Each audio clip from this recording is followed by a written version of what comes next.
Yo, what up everybody? Welcome back to Political Soul Food.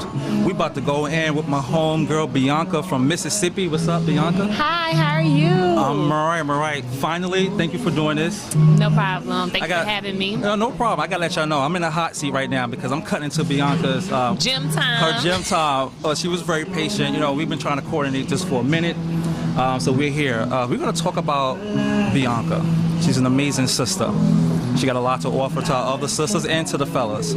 She has an amazing agenda for our community, particularly the African American community, called BeeWoke. So we're going to talk about that. So if you're tuning in to Political Soul for the first time, I talk about life. I talk about issues that affect all of us, black, white, brown, yellow, purple. I talk about our everyday affairs and how that can affect our world, our planet, and our well-being.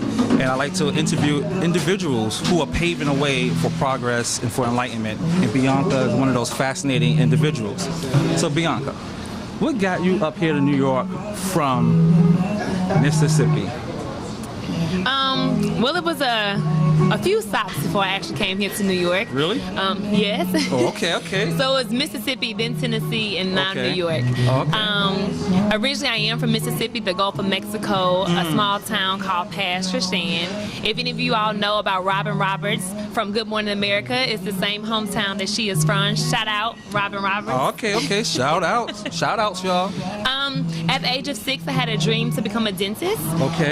So I pursued that with tenacity in my studies. I went to dental school at the Meharry Medical College, which is a HBCU. Holla, HBCUs. And then from there, when I graduated, I came up here for additional training. So I'm a dentist in the underserved population in New York, more specifically around the Bronx area. If y'all out there, let's give her a hand. That is real deal stuff, all right?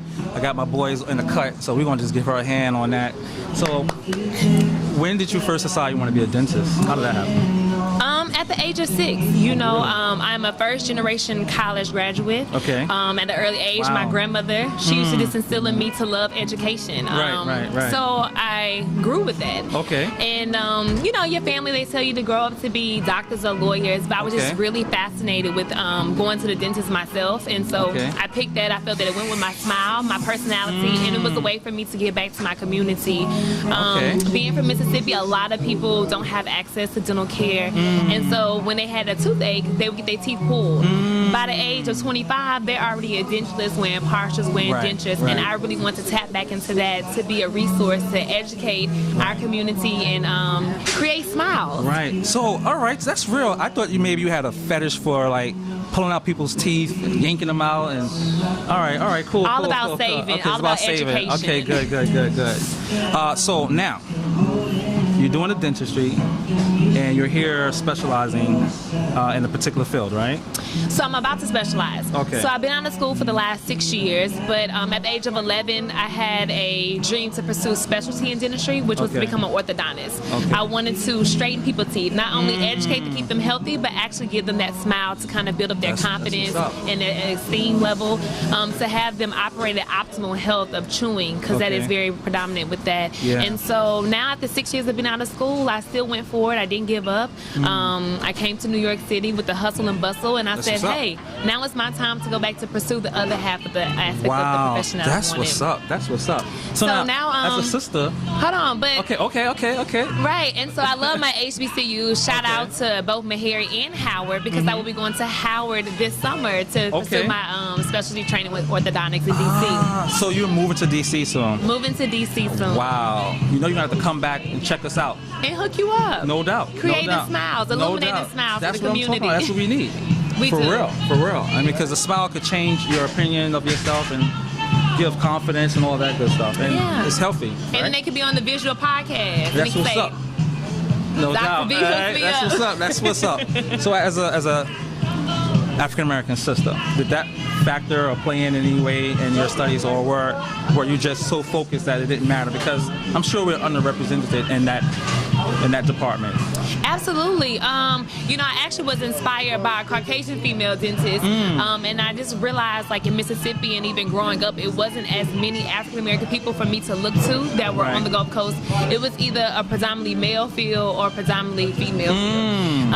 And so just having that thing, I said, you know what, I want to make a difference. I want to let people know that, you know what, we do have education. We can aspire to become that, and to be able to give that face to the community of the patients that's we're treating. Like I said, I work in an underserved area in the South Bronx, and a lot of patients always question me like, oh, you a doctor? Like, I never imagined, you know, and so like that is really touching to me that they're really motivated, that I'm actually a doctor and I can relate to them not only by the color of my skin, but just being related to them on all, I guess on all levels.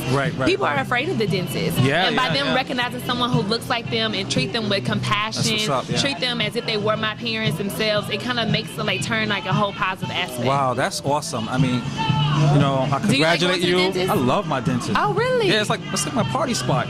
But how many people do you know like really like going to the dentist? Yeah, very few people. And is your dentist what? Female, male? Oh, he's a male. All the dentists there at this particular spot, they're all male, and one is white. A few are white, and one is, I think, Chinese. I'm not sure. But what would you feel more comfortable with? Would you feel more comfortable with one that's related to you, have similar background, or for sure? Like, I think that if I was exposed to an African American dentist, male or female, that I wouldn't have had the fears that I've had all this time. Absolutely. But now I see it as, you know, an asset, you know, to health. So I don't mind going. That's just me. I'd be up in a chair watching Netflix, like, yo, make sure you get that spot right there, son. You know, so yeah. But you are right about that. So I'm glad you're representing not just, you know, the female sort of representation, but also the African American representation. So kudos to you for holding it down. Let's get into another phase of your life, not just the professional, but the inspirational. And I know you have your agenda, BeeWoke. Let's talk about BeeWoke. What's BeeWoke, and how did that concept come to you? So the name came B because my name is Bianca and it begins with B. But the woke came from, you know, just seeing so much in media, people saying stay woke or woke. And I'm like, well, in order for you to stay, you need to be in a state of being first. You need to know what's going on for you to be aware and then stay stagnant in the area of staying woke. And so I wanted that platform of BeeWoke, like I said, to introduce people into the being of community, politics, family, health, just topics that are very discreet, if you will, and if you're not in that circle, then you don't know. And I want that platform to expose us to everybody, to have a representation, to provide motivation, inspiration in the targets of family, community, politics, and career. Okay, and so what are some specific things that you got lined up for your people, or that you're planning? So we targeted finances when we originally started, just to kind of give people some ideas of how can you start saving. Most people in our community, they know about tithes and offering. Okay, we do have to get back to the church. Or they know about only saving. Amen. Or they only know about saving small assets of their check. But what about like tapping into investments, tapping into like stocks and savings, like different types of investment tools that only a limited number of us know, and that's only if you're in an educated household. So it was just giving tips so that people can understand like the essence of a dollar even at a teenage aspect. Wow, that's cool. For the community, it was like exposing like different community topics besides you know, I focus on healthcare because I am a dentist, but just other ways of like helping people, like we fed like the homeless, because everything is like with acts of love, you know? And just to kind of share that abundance with other people. We talked about parenting.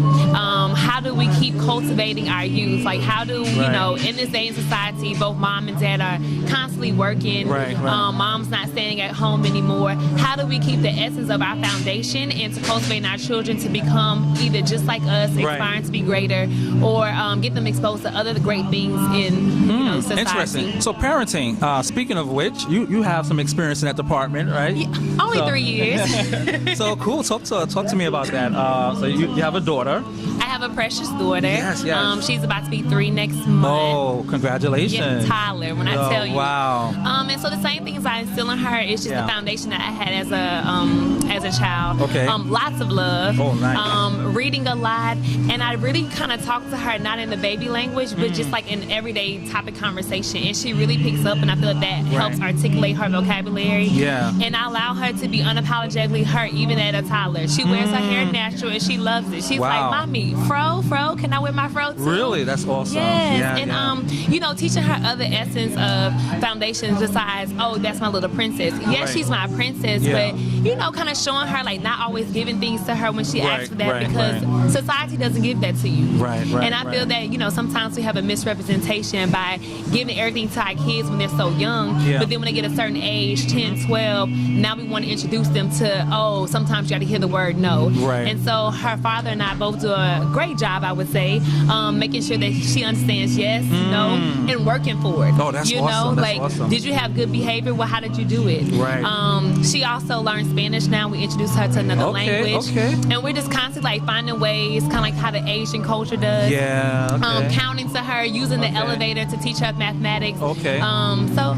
yeah. That's awesome. Fantastic. Let's talk about some inspiration that you would like to share to our young sisters coming up, particularly teenagers. Got any words for them? Yeah, I would just say, be who you are, accept who you are, and love who you are. We all come in different backgrounds, different sizes, different just environments all in general. But I feel that like if you have a dream and a passion, like just worry about that dream and passion and don't get caught up in what the peers may tell you to do. Oftentimes people will manipulate you into their own agenda. Right. But if you want to be an astronaut, then you stick with that, you pray on it, and you just keep having that work ethic. That's what's up. And everything is possible, you know, like who would have known? Me, a little girl from Mississippi, age of 6, no doubt. having a dream of a dentist when I didn't really have anyone in my home who was a dentist. Right. And so from that basic, I guess, positive sentence from my grandmother of I love school, I adapted that work ethic to have a love for education. Yeah, that's what's so up. I would just say, you know, find a mentor. Okay. I did find mentors. Okay. More specifically, I would try to reach out to sisters. Yeah. But at the same token, like I'm not just I guess limited. I want to be diversified. I want to be able to reach out to all people. Okay, good. I hear And that. so I just stuck with that professionalism, contact, always getting back in touch with people. You know, like be impeccable with your words. That's one of the 4 agreements, right? Yeah. That little book, The 4 Agreements. I don't know if people know about that book, but the number 1 agreement was be impeccable with your word and be true. People love integrity. Yeah. You have to be true to your integrity of your character. That will take you far. Right. So this is good. I mean, I don't want to leave my homeboys out. And we talked a little bit about the dudes. We're going to say that for another show, maybe for Valentine's Day. Right. Bianca's ready to go in on some real issues, y'all. Let's talk about the brothers. What would you say to the young brothers coming up, particularly as they view or are socialized to view women? You know what? What?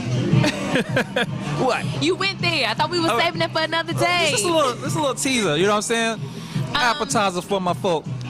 I would just say that, you know, to the young brothers and stuff, like, don't be intimidated by a woman who has passion and who has drive. You know, you should want to have a partner who is equal to you, someone who is just as intelligent as you, moving at the same pace as you. Not so that she can dominate you, but so she can move alongside of you and you can bring more to the table. Right. And I'll just leave it at that, and we'll touch back with that another time. Yo, we're going to leave it at that. Ladies and gentlemen, check out BeeWoke. It's my homegirl, Bianca. Thanks a lot for sharing this time, and we're going to definitely do it up again before you leave, right? All right, cool. Stay woke. Be woke. All right, peace out, fam.